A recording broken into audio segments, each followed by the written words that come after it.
Pamela Weiss. I'm a pediatric rheumatologist at the Children's Hospital of Philadelphia and the Perelman School of Medicine at the University of Pennsylvania. I'm going to talk to you for the next few minutes about initial evaluation and treatment strategies for children with spinal arthritis and axial or sacroiliac disease. So just as a reminder, when we say the sacroiliac joints, we're basically talking about the lower back and the area that many people think of as the tailbone. This is a joint that I'm showing you here on the left. So you have two of these, and then this again is your spinal joints. If you're looking at the back of your child, this area in here and this area over here would correspond to the sacroiliac joints. And one of the ways that we like to look at this is by MRI. So again, here I'm showing you what it looks like on a skeleton, and here is what an MRI of a young adolescent might look like. So again, there's two joints, and here you can see there's a lot of asymmetry here. When we see inflammation on an MRI, on certain sequences, inflammation shows up as white. So here we see a left inflamed sacroiliac joint. So sacroiliitis in children is not common, but in children with spinal arthritis, we see it in about 15 to 20%. And of adults with ankylosing spondylitis, 10 to 20% will have onset during childhood.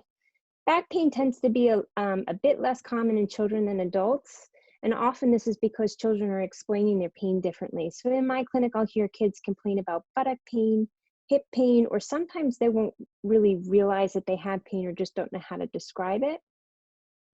Some reports will say that sacroiliitis occurs in up to 40% of children within a few years of diagnosis. I think that's probably closer to 20–25%, and there haven't been a whole lot of large prospective studies to really get at a definitive number for this. However, we do know that being HLA-B27 positive and having elevated inflammatory markers along with some of the clinical symptoms can make this a lot more likely. So when you're in to see the pediatric rheumatologist, how are we assessing for disease of the lower back? So we're going to do a couple of things. So first is we're going to press on the sacroiliac joints.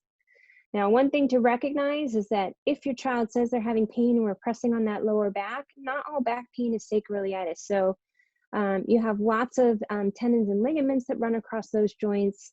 That area of your back can also be affected by mechanical stress as well. Another thing we'll look at is flexibility of the back. So here I'm showing you, if a child were to stand up, we draw 3 different lines, then we have them bend over and we see how well their back is flexing. If that number is below standards for children their age, then we may look a little closer in terms of whether there's something going on there. And then the other thing we'll do is we'll actually have the child bend over and touch their toes. So one thing general pediatricians do is they look to see if your back is aligned and whether there's scoliosis or not. Certainly we do look for that as well. But we're actually looking for reversal of the curvature of the back. So when the normal back bends, you should see a nice round line here. And as you can see on this very old photo, this back is very flat. And when we see flattening and not rounding, we worry that there may be some axial disease. If the pediatric rheumatologist is suspicious by either symptoms or exam, oftentimes, but not always, they'll order an X-ray.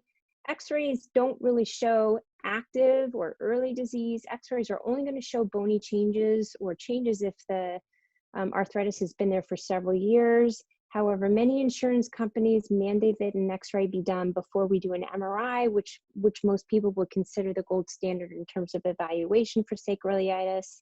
At some institutions, contrast is still used. At my own institution, we do not think the contrast is necessary, which for older kids spares them the need for getting an IV.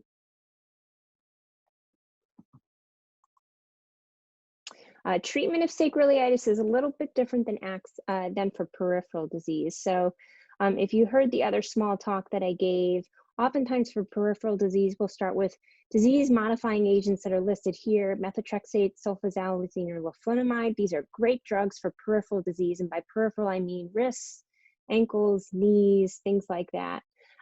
Many studies have shown in adults, although I can't say the same studies have been done in children, but we learned from the adult studies that these medicines do not tend to work very well on arthritis of the lower back, if at all. And so usually when we see sacroiliitis present, the medications we're going to talk to you about starting in your child are going to be biologics. And the ones that we use most commonly in children are the TNF-alpha inhibitors, so etanercept, adalimumab, and infliximab. If you are highly resistant to starting a TNF inhibitor on your child, other options include injection of the sacroiliac joint, which is usually done by interventional radiologists. Non-steroidal anti-inflammatories, when used continuously over time, may also be helpful. And physical therapy tends to provide a lot of relief in terms of increasing flexibility and strength. And often you'll also find physical therapists focusing on core strength, so abdominal muscles, because they provide support for the low back. So when we talk about biologics, we're talking about medicines that are targeted to certain cytokines in the body. These are all injectable medications. And again, the ones that we have are etanercept, which is a weekly subcutaneous shot that's given at home. Adalimumab is an every other week subcutaneous shot given at home. Infliximab is the one of the three that's given by infusion. It's given at 0 to 6 weeks and every 4 to 6 weeks thereafter. And this is either given in an infusion center or by a home nursing agency at your home. Response is typically within a few doses or often within a month.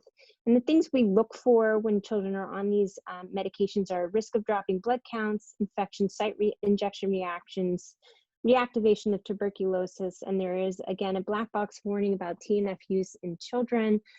This is something we are all aware of. Your pediatric rheumatologist should counsel you on when these medications are started.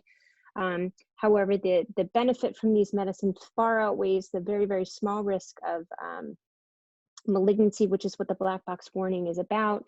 And again, if you listen to the small talk on peripheral disease treatment, you will have heard me say that since the black box warning came out, very large population-based studies in children with JIA have been done, showing that we think the risk of malignancy in these children initially was due to combinations of medicines that we no longer use and actually haven't ever used in juvenile arthritis, but that we think the ongoing very, very small risk of malignancy in these children is from the underlying disease, not from the addition of these medications. On the horizon for kids, this is very exciting. So these aren't approved yet, but they are approved in adults and tend to be very well tolerated and very effective. And what's exciting is we think they target a pathway that's specific for spondyloarthritis and may actually inhibit some of the additional bone growth, which is something that's unique to spondyloarthritis. And additional bone growth is something where over time, if the inflammation continues unabated, what can happen is bone can actually grow over the joint, causing something called ankylosis, and that decreases your mobility. So on the horizon are IL-17 inhibitors, and there's 2 currently approved in adults, secukinumab and ixekizumab. And then also on the horizon are JAK inhibitors, and namely tofacitinib, upadacitinib, and baricitinib. And again, these are all fancy names, but they're just medications that target cytokines or chemicals that are floating around in the body and at the joints that are inflamed in these children and are meant to shut down the inflammatory process and reset the immune system to more of a normal level so that these joints are left alone and can feel good. So also lots of things have been studied, and I just wanted to mention these in case you've read about these or you had questions about these for your pediatric rheumatologists. There are some very small studies showing that there may be benefit for axial disease from medicines like pamidronate and thalidomide. The other medications listed over here have been studied and probably are not beneficial for axial disease, and these include abatacept, tocilizumab, ustekinumab, rituximab, and apremilast. So that is your short talk on evaluation and treatment of axial spondyloarthritis. Thank you for joining.